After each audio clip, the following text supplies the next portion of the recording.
Ассаламу алейкум туғандар, қандайсыздар? Назарыңыздарда қайрада деле базар жоқ каналы. Бүгін 18 ноябрь 2022 жыл мен Бишкек шаарынын чыгыш тарабы Ысык Ата району Жайылма айылдан бир сатылуучу үй көргөзмөкчүмүн туғандар. Биринчи болуп баруу жолун сиздерге түшүндүрөйүн. Азыр мен турган жер Новопокровканын чыгыш кире бериши Ленин көчөсү жана Фрунзе көчөсүнүн кесилишинде турам. Жанымда Норус дүкөнү, Глобус жана бул жакта Садырбек дүкөнү бар экен. Ушул жерге ориент алсаңыздар болот, келип. Ушул Фрунзе жана Ленин көчөсүнөн сиздер тугандар түштүктү карай Фрунзе көчөсү менен бара бересиздер. 11 км жүрсөңүздөр тугандар Жайылма айылына бара аласыздар. Аламидин базарынан ар бир жарым саат сайын барган маршрутка бар экен, жана по пути машиналар деле бар экен тугандар. Мына ушундай. Ушул жерден бара бересиздер. Аны эмесе мен сатылуучу үйгө карай жол алдым тугандар. Сиздер лайктан басып өз оюңуздарды комментарийге жазып туруңуздар. Анан күн сайын Чүй областынан жана Бишкек шаарынан сатылуучу үйлөрдү көрүңүздөр келсе, подписаться баскычын басып кетиңиздер. Мынакей тугандар, келүү жолун түшүндүргөнчө Жайылма айылына жетип келип калдым. Бул айылдын көрүнүшү. Сиздер Покровкадан шаардан келатканда айылдын кире беришиндеги эле могу биринчи көчө менен сол тарапка карай кайрылсаңыздар, сатылуучу үйүбүз ушул көчөдө жайгашкан. Мына ушул жерден бир 250-300 метр түндүгүрөөктө болуп калат. Анан дагы бир жакшы нерсеси тугандар бул айылдын. Сиздер шаардан келгенче жол жакшы, көрүп турганыңыздардай асфальт, эч кандай ылай, баткак жол жок тугандар. Ушундай таптаза асфальт жол экен. Үйгө чейин деле ушундай асфальт бар. Анан мектепке, Тузовкага балдарды күн сайын автобус келип алып кетет экен. Тузовканын мектебине, садигине. Кааласаңыздар, Новопокровканын мектебине деле алып барсаңыздар, бул эгер шаарда күн сайын жумуш кылсаңыздар, өзүңүздөр барсаңыздар, балдарыны ошол шаарга алып баргандар деле бар. Кааласаңыздар, автобус келип күн сайын Тузовкага балдарды мектепке алып кетет. Андан эсе мен сатылуучу үйгө карай жол алдым. Мынакей тугандар, келүү жолун түшүндүргөнчө бүгүнкү чыгарыштагы сатылуучу үйгө да жетип келип калдым. Бул мынакей үйүбүздүн көчө тарабы. Түштүк чек арабыз тугандар, бул жактагы чоң бактан башталат. Түндүк чек арабыз могу чоң бакка чейин. Жалпысынан жердин аянты тугандар 28 соток экен. Кызыл китеп бар, техпаспорт бар. Документтер боюнча баары жайында. Анан Покровка тараптан келатканыңыздар деле биринчи көчөдө сатылуучу үй жайгашкан. Анан мына жолдор асфальт, эч кандай жамгырлуу, карлуу айларда деле буттарыңыз ылай болбой кенен тиги көчөгө чыгып келе аласыздар тугандар. Мынакей айыл жөнүндө айтсак, мынакей тынч, түштүгүрөөктө жайгашкан, тоого жакын. Абасы жай, салкын абасы тазадай көрүнөт тугандар. Мынакей азыр кыш айы, ушундай тынч, ушундай жакшы айыл экен. Андан ары мынакей көчө тараптан түрлүү бактар, алма, груша, ал жакта өрүк, ушундай түрлүү бактар бар экен. Короосунда деле курулуш материалына жарап калган теректер, толтура бактар бар экен тугандар.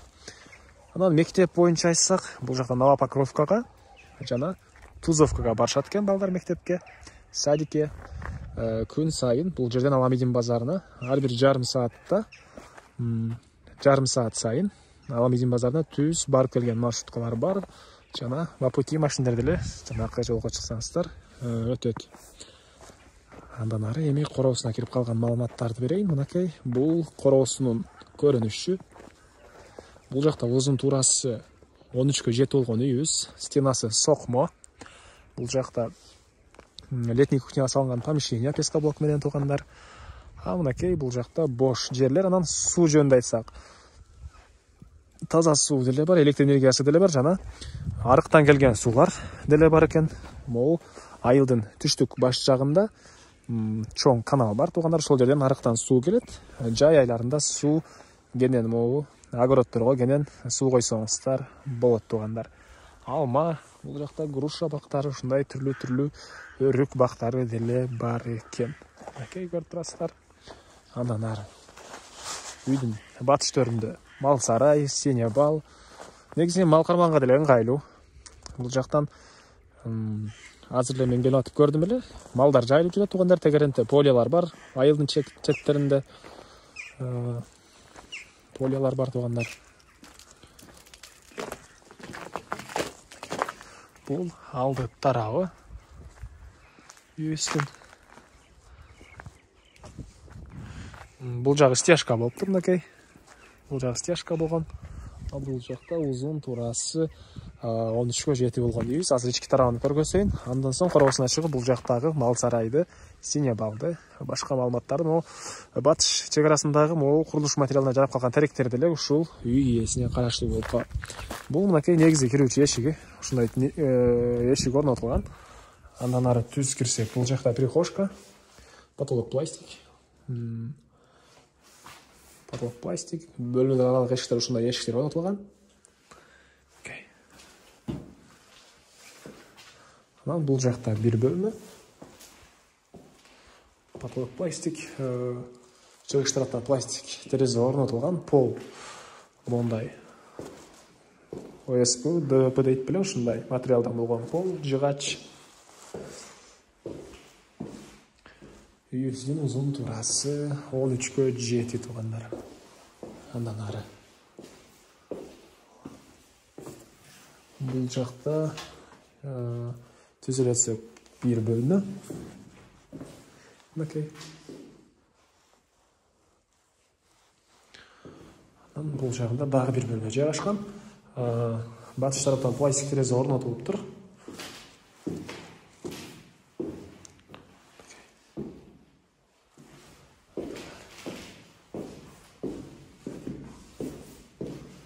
Так. Жана бұл жақта дағы бір бөлме туугандар. Бұл жақтың полы стяжка бөлінер екен, қалған бөлмелердің полы эме болгон. ОСП же ДВП дейт беле, ошол материал менен полу катталган мынакей. Жыгачтан болгон пол. Андан ары бул жерде песка блок менен салынган мондай летний кухня дейсизби, ошондой же склад класстарбы. Ошондой помещение. Ылдый тарабында погреб бар экен, погребтин өйдө тарабынан стяжка куюлган туугандар. Стяжка куюлган, стенасы песка блок, суу, таза суу бар. Үйдүн алдынан чыгат. Анын алды тарабында кенен жер жемиш экенге жерлер. Бул жакта дагы бир мондай эме бар экен, көргөзө кетейин. Бир чекеден.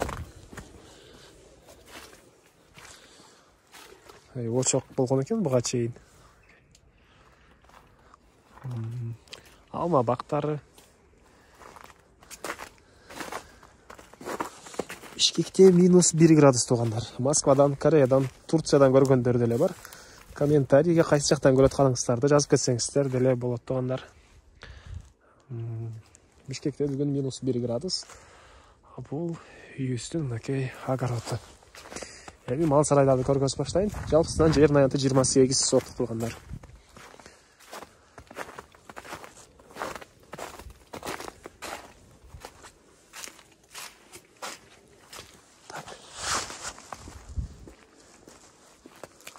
Бұл жақта жай жаз айларында мал кармаган ондай навес. Ылдый тарабы стяжка болгон. Стяжка болгон.